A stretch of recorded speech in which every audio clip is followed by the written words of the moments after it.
जय श्री कृष्णा। दोस्तों, सनातन धर्म की कथाएं रहस्यमयी और दिव्य होती हैं।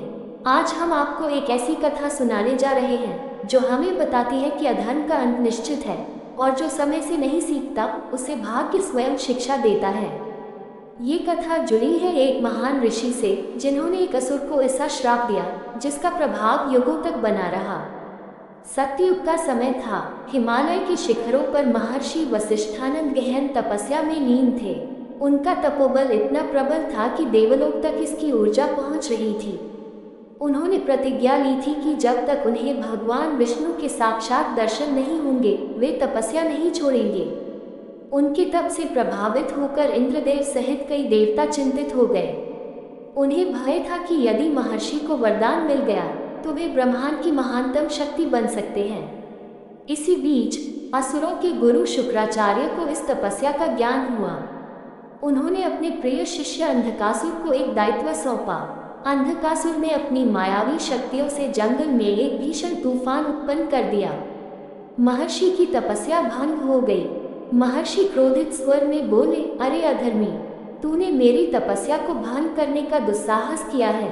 तेरा विनाश निकट है। अंधकासुर भयभीत हुआ, लेकिन उसने विनम्रता से कहा, मुनिव, मैं केवल अपनी शक्ति को परख रहा था।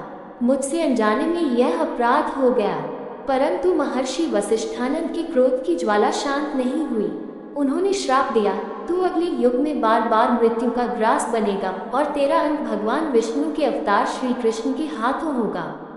अंधकासुर ने गुरु शुक्राचार्य से अपनी रक्षा का उपाय पूछा। शुक्राचार्य ने कहा, हे अंधक, जब श्राप का समय आए तो भगवान शिव की शरण में चले जाना। केवल वे ही तुझे बचा सकते हैं। युगों बाद द्वापर युग में जब श्री कृष्ण मथुरा छोड़कर द्वारका गए तब एक दिन उद्धव जी ने उनसे पूछा, प्रभु, मैंने सुना है कि आपने अंधकासुर का अंत किया था, परंतु उसके पीछे का रहस्य क्या है?